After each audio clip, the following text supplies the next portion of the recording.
helping you with real estate, Mr. Mike Johnston.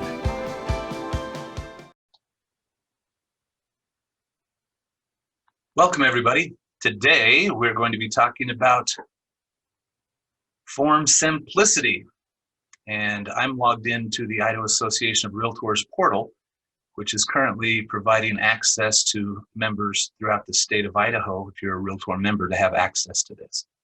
Many of the local associations also have plans that people are able to access this as well. Okay, so when we first begin, let's talk about what form simplicity is. Form simplicity is a program that can be used by lots of different brokers or companies, and they utilize this information for accessing the forms to write up contracts. So some people utilize this program or another and write up the contracts that they want, and then they're able to send the information out to other individuals and other people. But within the same program, you can set it up that you can send it out for electronic signatures from within this program. And we'll go through some of that today. So first off, if you need any help, there's a help number and a tech line to go to that they can share some of this information with you. So right here up in the very top right, you can go ahead and click on help. And so when you do that, you're going to be able to see the login section for help. Here, there's a section with the how-to videos. So you can click on the how-to videos and it will show you a bunch of information. So here's my transactions, starting managing transactions, working with the transaction, creating and managing packages for forms, the forms library, clauses, contacts, email, collaboration tasks, etc. So there's a lot of information here that you can see. Also, if you click on the training tab, right there, it has some training videos. This first one's a little long, it's 2 hours almost, and it's a Form Simplicity webinar that'll go through explaining how to do a lot of different things. And here's a simple one that's about 4 minutes long, talking about how to use e-sign. So you're able to see both of those. This is your main section when you log in. So while you're here, we can go up into the preferences section. And that's one thing that I'd like you to look at. So if you click on preferences, you can see what we're doing. So here you have the account information, email notifications, email signature, and e-sign preferences and templates. Now, if you get the handout that we have, because the handout's available online, and with that particular handout, you'll be able to see where we are here for setting up the email preferences. So if you go ahead and click on the email notification part, you can have this send information to you, so put in your email address, and you can have it tell you when certain things are done. So you can set that up under the email notifications. Then here's the email signature part, and again, just a reminder where we are as you go up into the preferences section up here on the top, click on preferences, it will bring this section up for you, and you can click on email signature. Go ahead and type in what you want to be sent to everybody if you're using your email signature. So you can put that in here. For mine, I put my name, some of the designations, who I am, phone numbers, how to contact me, etc. I'm going to modify this because I don't use the fax number as much anymore, and I would rather people just send it other ways. So I'll take that off, then I'll click Save Changes. Okay. Now, going back up here for preferences, that had a lot of information there that you can see on it. Then we can come back to our home page right here. So we're back to the home. Here you've got all the different information that you've got. There's different clauses that you can type in, and we'll talk about that a little bit later. So let's go ahead and just start with the forms library. So here's the blank forms. So we're going to click onto that. Then once we do that, it should show you a list of all the different things or organizations that you're a part of. For example, for me, I have the company, Keller Williams Realty East Idaho. Then we have the Greater Pocatello Association of Realtors.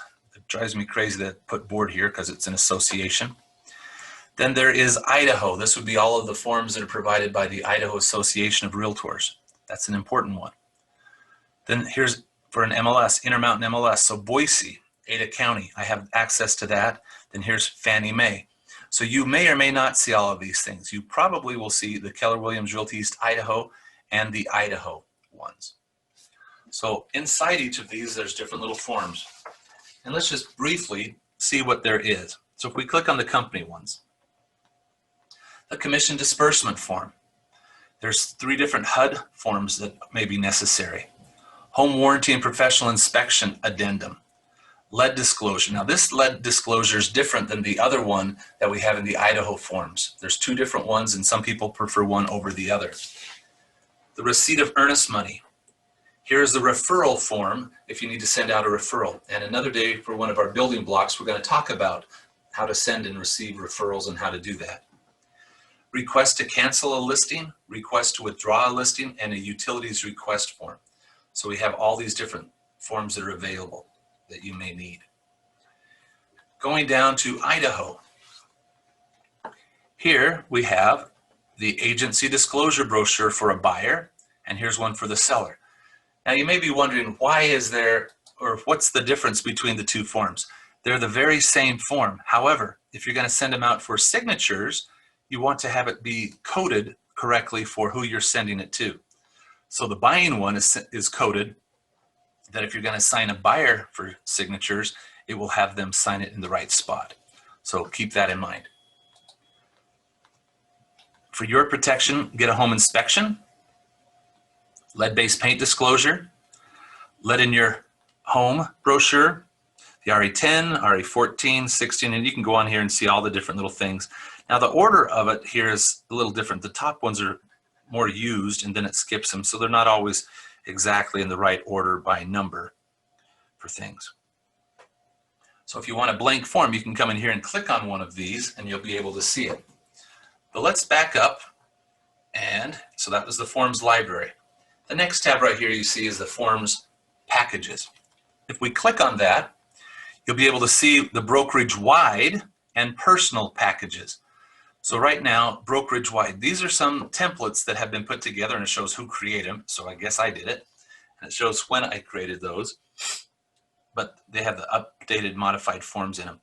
So here's for listings and for purchase. Now under listings, you can have residential new construction, or you could have listing a residential with lead-based paint, or a residential listing without lead-based paint. So if you click on one of these packages, it will pull in all the forms that you need. Well, there's always more you can add, but that you would need for a listing. Now under the purchase side, here you'd have a packet for a residential buyer. That's a customer, meaning you would not have a buyer representation agreement in that packet. Here's another one, same thing, residential buyer that's a customer, but there's lead-based paint that's required. Now, as you may or may not know, federal law says that prior to writing up an offer, you must go through that lead-based paint disclosure, and it must be given to your buyers prior to writing up an offer.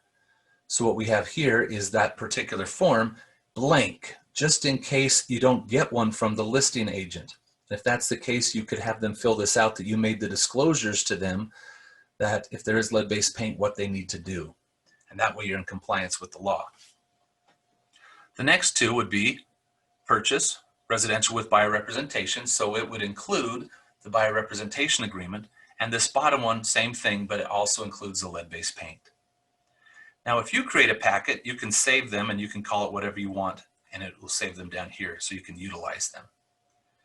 Okay, so that's the form packages. Earlier, we talked about clauses. They moved the clauses into this section here. Now, under clauses, we have brokerage-wide, and we also have personal clauses. So if you type in the same thing every time, you can put that down under your clauses. Like, for example, here's one for buyer exclusion. So let's go ahead and preview that one. In the event that Mike and Sue Jones makes an acceptable offer by 5 p.m. on such and such a date, then the brokerage fee would be reduced to such and such %. If they make an acceptable offer after 5:01 p.m. on such and such a date, then the brokerage fee would be the full amount. So this is a clause that you can put into the listings. Sometimes you might have something like that, but it assists you with that. Same thing with the transaction fee. Seller agrees to pay a transaction fee of $160 or something. So it's just simple verbiage that you could put into these different documents. Earnest money is to become non-refundable and is to be considered liquidated damages, different things. But if you had some specific clauses that you felt or you typically used or included, many times a builder might have certain things that they want to say.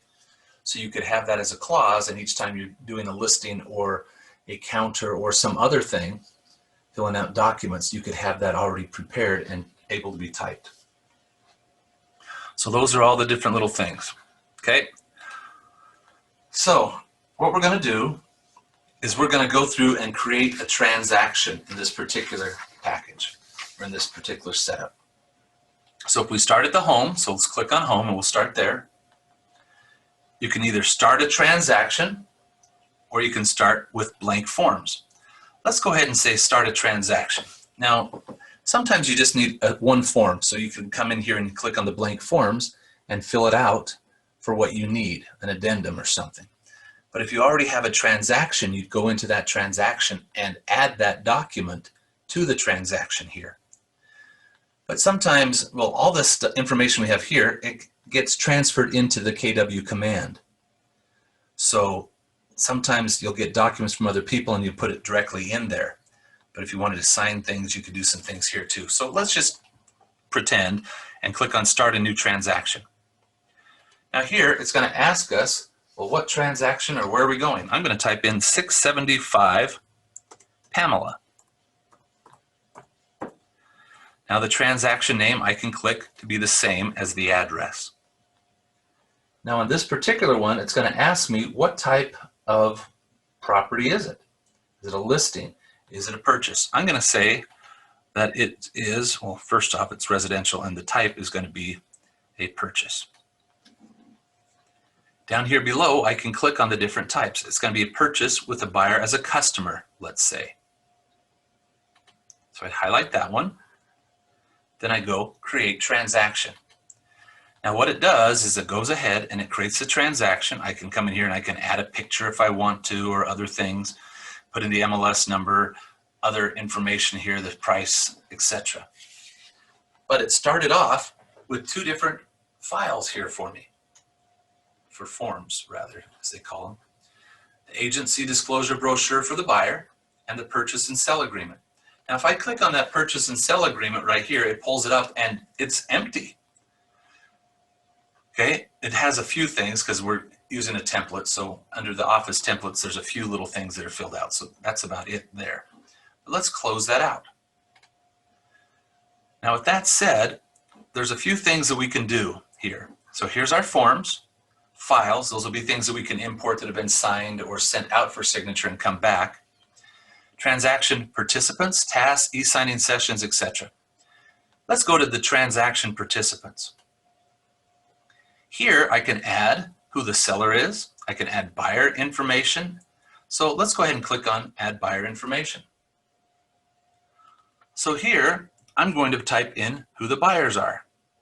The first person here that I want to type in for a buyer, let's say it is Fred Flintstone. So we have Fred Flintstone that's here. Now Fred's email address is fred@bedrock.com. Then we have the second one, Wilma Flintstone. And hers is Wilma@bedrock.com. So I can put their information in here and then I'll click save. But I can also put in who their brokerage is. So right here, the default is Keller Williams. I can put in the phone number, who the broker is.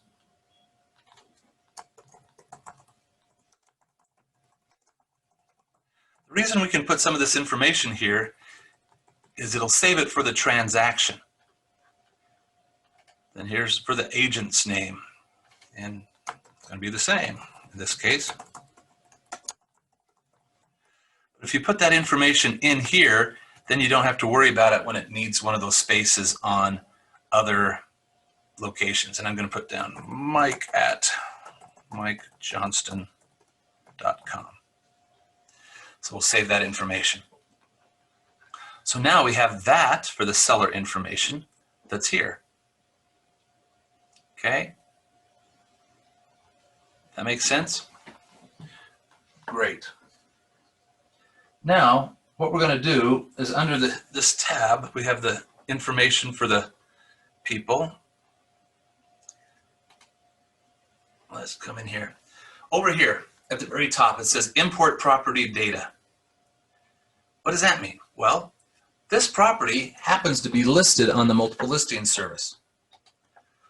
So since it's on the multiple listing service, we're going to go ahead and import all the information that we can find from the listing agreement that we saw. So here, we can do an MLS search. We have an MLS ID, and here's the properties under which MLS. Most of us do not have multiple things to drop down. I happen to do that, so because I'm a member of multiple. So I'm going to click on here for Snake River. And for this particular one, it is, I have written down an MLS number so I can pull this in for us to make it rather simple. 210-5300. I'll click import. We wait and it says this is an option for us. Is that the correct one? Yes, it is. So I'll click select. Now look at all this information that it's pulled in for us. It has the address, parcel number, year built, bedrooms, bath, the legal description, and it's correct. It's not going longer with all the other stuff you don't need. The list price, all this other stuff that's here. Now it is a little dated because I'm just using the same example, but it has the name of the seller, information here, and it goes on. So now I'm going to click at the very bottom, save information to transaction. Now when I do this, it now has taken the legal description and other things and it has it as part of this document. So remember when we looked at the purchase and sell agreement earlier and it didn't have anything on there besides the company name because it was pre-filled out for us? Let's click on it now. Wow, look at this. It has the listing agent and company, put in his email. We filled in my name as the agent, so it put in my email. It put down the buyers, the address, and the legal description. Look at that, the lot and block, everything's there. It didn't put in purchase price and other stuff because we're not sure if we're going to pay the list price or what we're going to offer. Maybe we need to increase it and ask for some concessions, who knows. But it left that part blank. Responsible broker, it put that in because we filled out who the broker was. And you can go through here and you can see the different things that were added. A lot of it is not because we didn't put in the title company, but we could add other information and it would put it here. Also, when we put things here, it can take some of this information and save it back into our database on the other side. So here you see all the different little things that we've got. And then at the very end, it put down our buyers' names. If I would have put in an address, it would fill that out. I don't like to put down an address for our buyers and phone numbers. Why? Well, I don't want the sellers to be calling the buyers and vice versa. So it's not necessary to fill that out. The parts that are required for the buyer's signatures and sellers would be their signature, date and time, and printing out their name. That's the part that's really required. So we have that information there. The rest of it is more for convenience for the title company to contact the people, etc. So you can share that with the title company later, but I don't like to have the buyers and sellers have access to that together. Okay, so with that, you can kind of see how we've imported that information and taken all of that. Now, back here under paragraph 4, this is the part where some people, quote unquote, hey, Josie, this is a part where some people can go in and add a clause. So if we come into this right here and we add a clause, we can come up to the insert clause thing, and this shows the earnest money. You can change that to a buyer exclusion, a transaction fee, whatever information that you wanted. So if you wanted to click on earnest money, you just click down here where you want it to go, and you click on insert clause, and it types it in automatically for you. So it's right there. Okay? So it makes it rather easy for you if you wanted to insert a clause or retype something that you have there. Great. Now, There's a lot of neat things with form simplicity. Another program out there is Instanet, and it has some limitations, but each one has pros and cons, etc. But talking about form simplicity is on some of the forms. On the forms here, you can have them be filled out rather easily. So now that we have all of this information, let's go ahead and click. Let's just put in a few things on here. So we have an ID number. So put in your ID number that you want to have.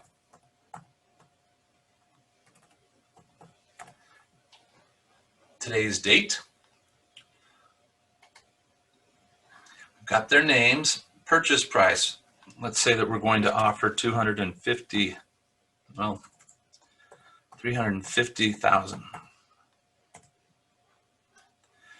Offers contingent upon the seller refinance or closing of the property. Yes. Earnest money. I'm going to have $1,000 earnest money. It's going to be a personal check held by the closing company, delivered with the offer, and it's going to be deposited upon receipt regardless of acceptance. All cash offer, no. And within 5, no, we don't do that here. Loan proceeds, $275,000. It's going to be conventional, 3% for 10 years, fixed rate. Buyer has applied, so you can just go through here and start filling out the form. And we're not going to go through that. That would be a different class talking about what you can fill out or what you can do to have that. But we just want to make sure that we have page 1 done, etc. Okay, so now we have this done. We'll go ahead and save it. Once we have that saved and we have the transaction, everything saved, let's exit out of here. Now that we have all the documents ready to go, what we want to do is we want to send this out to our buyers to sign.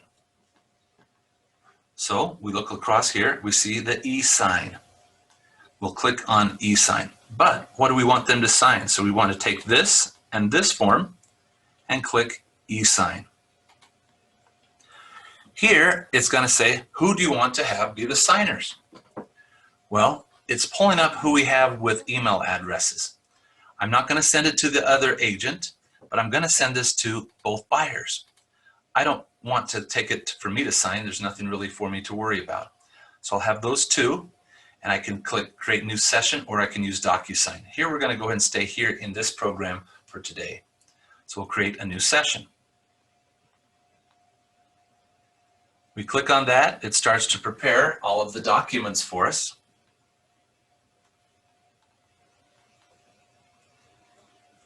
As we patiently wait, it's getting things ready. Here we go. Has the transaction name, and we can say in here, prepared documents for you to sign. Give me a call when you get this so I can review it with you. It has my email signature, and you can see it's the same one that we looked at earlier because it doesn't have my fax number anymore because we removed that. Now here's the sessions, how it's going to go, the process. But right now it says signer sequencing, send to one signer at a time in order. Or I can send it to all signers at once. I like to send it to one person at a time, so I'll leave it there. Session options. I can include me as a signer, or they can transfer it on. I can do a reminder if they don't sign this. I can have it every day, they could do it, and have a reminder go back there for them to sign something.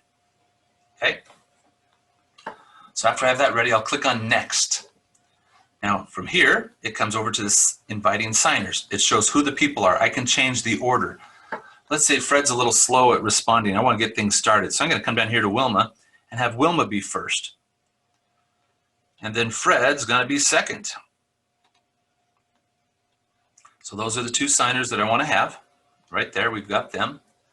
Then I'll go to Next. You can see we're on the third part, upload session documents. If I had something else I needed signed, I could upload it and I could put on parts into it where I want to have the signature file be signed. But we're just going to go ahead and take these two documents here that we have. Because the other thing I could add here, let's say that I had a property disclosure form or lead-based paint. So if I had a property disclosure form, I could take that form and add it here. It has the people's signatures on it and everything already from the seller. I could have that document be here and I could have it ready and add spots for the signatures and initials for them to sign. So after I've done that, I'll go to the next. Then here I can assign the roles. Buyer 1. I'm going to have buyer 1 be Fred and buyer 2 be Wilma. So that's just showing on the location on the forms who is going to be in what spot. After I've done that, because I'm not putting in the sellers, I'll click next. It informs me that there's some locations on the purchase and sell agreement that want the sellers to sign. Are you sure you want to go forward without that? Well, yes, I don't know the sellers. I'm going to send this document over to the other agent and have him or her, in this case him, take care of it. So I'm not worried about that. So do I want to remove those? I'll say yes. So now we have these two files that we want, and we're going to continue.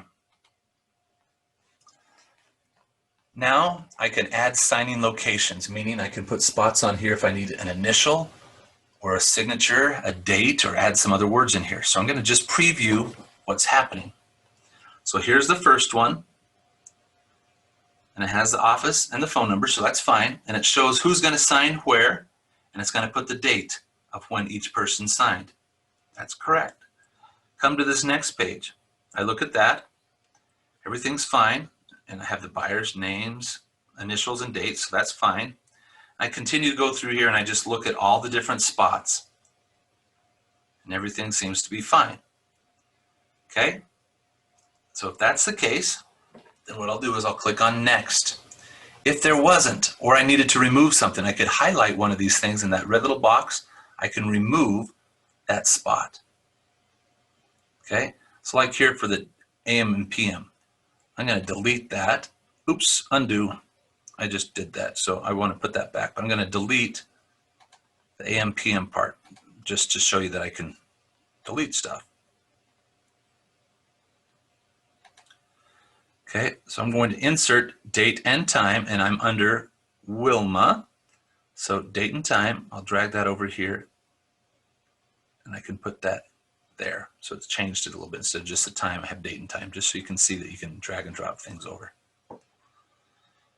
After I've reviewed that and everything's what I want, I'll click on Next. Now it's going to preview the signing session. Now, in this case, it's looking the same thing that we had before. But the last one, it let me go in and put down the marks. But here, I'm just going to look at it one last time. And it makes more sense when you have blank forms and you're filling them out. But here, we just go through that, see everything's fine, I'll click Next. Now, here it is, it's ready to go, and it just says, are we ready? Yes. So I've got everything here. It says, call me when we get this, and I can click Finish. So right now, it's going to give me a signing session. It shows when this was all done. And it's Eastern time, so it's 3:23 our time that it was sent off, or started, and 3:29 that it was sent off or modified. It shows who we have, and it shows pending invite. Now, if these people don't respond, I can click on here and resend and send an email to them. Hey, watch for this. I sent you something. And it has all the other stuff, and it'll show actions and start to fill that out down here as to what they did when they open it up, etc. So I know what's going on. Okay, so keep that in mind as to your signing sessions. So many times I'll leave that page open and I'll just skip over here to the next thing and come back. And we have access to everything that we have. And here's the file for Pamela. I'll go ahead and click on this particular one so we can see the documents that we have. Participants, tasks, e-signing sessions, I can click on that and it shows that we have this sent. I can go into the history And this main history shows that we prepared and sent out this document and everything like that. Okay, and it shows from the older time frame to the most recent. So here it shows the document's been prepared and sent out for people to sign. And we've got everything there, so you can see that in the history. Okay, and it shows that e-signing session one more time, so we can see that. So if I want to, like I left that tab open so I can come back over here and I can just see and watch to see if that pending invite, once they've signed it or once they've gone ahead and opened it up and started that process. So we have that there. Okay, and that pretty much is the signing sessions that we have. So when I come back to the home page one more time, there's that transaction. I can come back in here and I'll just show you one more time. I'll click on it. And then I can go back down here to the e-signing session so I can see what's happening, as well as going into the history and seeing the status of what's going on. Okay, well, that's basically the information that we need to discuss for this dealing with signing documents. So I hope that made some sense to everybody and that you're able to see that. Let's click back here on the wrong screen. That way you can see me. So if you have additional questions or need the handout, you can go to professionalrealestateschool.com and it has that information there. And this video you can go through again. It has the setup and all that other great stuff at the beginning. So a reminder, Tuesday we'll be going through the next step of the building blocks of real estate. So until next time, I'll see you later. Thanks.